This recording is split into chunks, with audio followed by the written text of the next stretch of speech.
Ross says some very interesting, like, little things that betray the fact that he is as American as a fucking boomerang on the back of a kangaroo, which is to say Australian.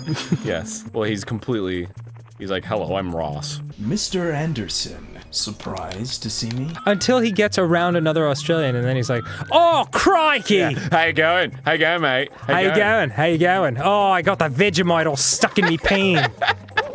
The Vegemite. Oh, crikey. Oh, no. Oh, no. Crikey. Hi, my name is Ross Donovan. I'm the creator of Gamer Tonight. I'm just here to show you how the cartoons... Where it all started for me was definitely on the net, so with websites like Newgrounds.com and stuff. That really got me interested in animation in general, but then I think I was using Flash for about 3 years, just doing it as a hobby. And then later on, when I left high school, I decided I'd like to do something with this, and I went to this place called the Film and Television Institute of Australia, and I did a one-year course on doing my diploma of animation. We're on screen over here. We have Shaolin Sausage, which was an animation I developed as a concept for my animation diploma. Everyone was required to pitch their own idea for a cartoon, and my idea got chosen, this Shaolin Sausage one. It's a bit wacky, but anyway, it got chosen and eventually got made into an 11-minute cartoon, so I was pretty happy with that. I made a competition entry for the Win the Beast competition back in season 1, and Good Game contacted me and asked if this season I'd be interested in making a segment using the character Richard Farkas. And I decided to make a talk show that would go into the kind of cultures and genres that are, you know, all about the gaming culture. When it comes to thinking of an idea for each episode, I'll normally try to make fun of things that I have personal experience with. The first one, a retro gamer. I would consider myself a bit of a retro gamer, so therefore I'm probably making fun of myself at the same time. Then now we've got the World of Warcraft one. That's probably making fun of my World of Warcraft experience. I even played a mage for a while. Yeah, but yeah, no, I'm not making fun of other people, I'm making fun of myself, so don't get offended out there. Most of the animation is all planned out on paper first. Generally, I'll be drawing up the objects and the characters, and I try to get them all like planned out, and then I bring them into Flash and start coloring them in and whatnot. One episode of Gamer Tonight would generally take about a week to make. When the cartoon airs, when you're seeing it, I'm starting the next one. If I was to recommend anyone else getting to animation, I'd definitely say get involved with the film scene in your local community. Don't just think that because you're going to learn to use like animation programs, don't think that you're going to be able to use the program and you'll easily be able to animate. You have to take into consideration the basics of, you know, drawing human anatomy and cartooning on paper. It's all important when it comes down to it. If someone has a problem with the cartoon, I'm happy to hear what their problem is and what they think could improve it. I'll always take it into consideration, and I'm always on the Good Game forums after each episode airs to listen to what people have to say. I'm very open, so just let me know. Okay, well, thank you for listening to me talk about how Gamer Tonight is made, but seriously, I have an episode to make, so like, go away. Hey boys, how you doing? I'm here to help you with your YouTube channel. My name's Ross from Game Grumps. Great show. Have you seen what's your favourite episode, boys? Hey, it's good, mate, it's all good. Do you like, what kind of funny jokes do you like, mate? Farts, mate, coming out your ear. Very fucking funny, boys. You know what else is funny? Big old blokes like this guy right here. I tell you what we could do? Combine them. You get big old fat blokes and big old funny farts. You combine the two, you get big old sumo wrestlers running around doing farts. Farting sumo wrestlers. Oi mate, can you rock up to Coles, fetch me a prawn noodle and a scratchy? I don't know what any of that means. Shit, nothing on the scratchy. I'll have to pay you back some other time. Oh mate, I'm busting. Oi mate, eyes on the eyes on the trough lolly. You pissed? You got on you what a frickin' medal? Is that good on you? Good on you, good on you. I never even seen good on you spell. No.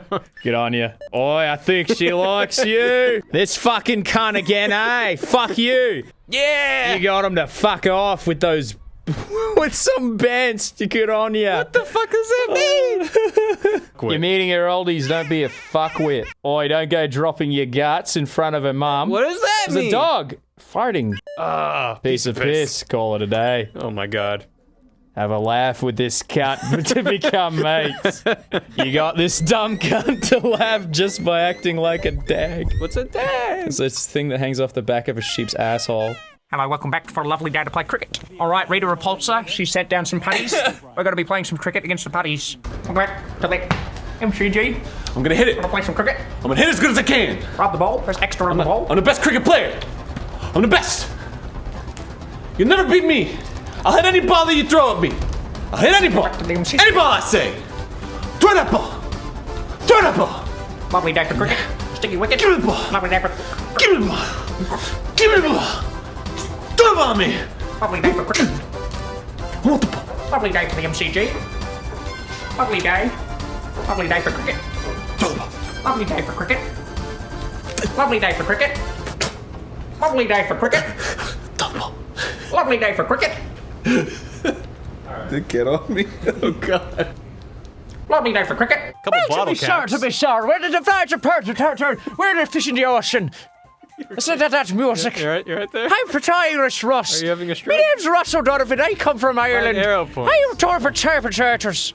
What? Potatoes? Potatoes, will clams. to home again air sack. Kiss my ass, are you homosexual? Will to home again air sack, Pug Mahone. Oh, Pug Mahone will to home again air sack. So one thing I wanted to talk to you about, I just remembered. So I obviously, as being, born and raised in Australia, I get asked a lot, like, the fuck did your accent go? And I have played videos, told Matt and Ryan or Kevin or whoever at the time to put up videos of the interview with me to show, it's like, so weird for me. Yeah, because I've only known you without my Australian accent. Yeah. So yeah, there was this guy. It was a video that got really popular online. There was a video online that got really popular about accents, and this guy talking about how like different celebrities fuck up accents, right? Oh yeah, I saw that. You saw that? Yeah, okay. that was great. So is it not true? no, it's true. It's true. He Okay. was very good. He's like linguist, very very talented, very very knowledgeable. He did an AMA, and I asked a question because I was very curious. I was just like, hey, can you like maybe shine some light on this? Like, what is the deal with this? And I shared a video of one of our Game Grumps animateds where we're doing the Kermit bit, which is me present, and then me back when I was like, like 19 or so, when I was on doing a little interview segment on the show Good Game in Australia on ABC TV, because I used to do It wasn't us doing the Kermit voice. It was just the No. I'm saying no. It was. I'm just giving two links. Right. The other one was my old interview on Good Game back when I was like 19 or whatever. Okay. And then I said, what is the deal with this? Both of these guys are me, but I do not really have an Australian accent anymore. Is this like a thing that linguists like understand? Like, why does this happen? And apparently, because me and Chris were talking about, because Chris is Irish and Chris's accent is pretty much almost entirely gone. It's very, very mild. So apparently it's this thing called, and I'm probably going to get the name wrong, but if I recall right, it's called like linguistic accommodation. Oh. And the idea that if you're not, some people, when they enter a new environment, they will actually accommodate their voice to sound more like the people around them, not intentionally, but rather instinctually. Well, it's also true of things like body language and mannerisms that you'll tend to copy the person you're talking to. Yeah. Some people, but most people, you'll pick up on some very subtle cues from the other person, just either to make yourself feel more welcome or to make the other person feel more welcome. Like, oh, look, we're on this level ground. So that makes perfect sense. Yeah, so if you look it up, there's a Wikipedia article on it. It's called like it's something accommodation, but basically it's like an actual thing. And I was it's definitely a thing, but it's I didn't know it was studied, is what I'm trying to say. Yeah, what I think is interesting is just that some people like keep their accent very heavily forever. It seems. Yeah, I've and met others tons. very very quickly. Like I've known people that have gone to school in like the Midwest or something and come back with a bit of an accent. Wow. And like only a couple years and they've already picked up on some of the regional dialects. So that's just always really interesting to me. When I used to go to Dublin to visit my my family there, I would spend maybe like a month or two in Dublin. And I remember my mom hadn't gotten over to Dublin yet to catch up with us, because me and my sister went ahead of time. And one of the things was that I picked up the phone to answer it, and I was like, top of the morning to you laddies, I'm Jacksepticeye. And my mom was like, hi, could you put Ross on the phone? Right. And I was like, what are you talking about? It is Ross. And then she's like, what the fuck? Like, I like had just developed like a really mild Irish accent in my very short 2 months of being there.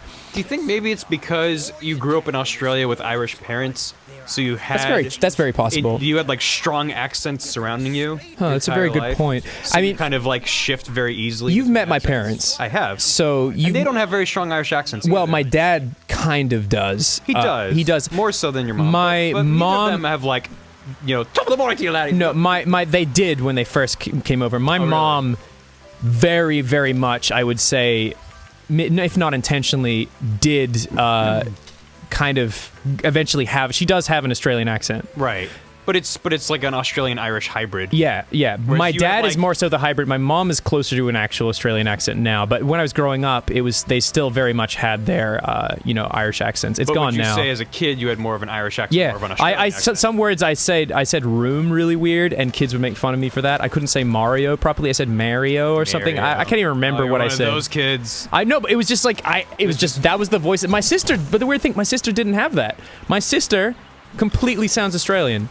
Like she has. I mean, she was a fucking Channel 7 news reporter. Right. In Perth. So.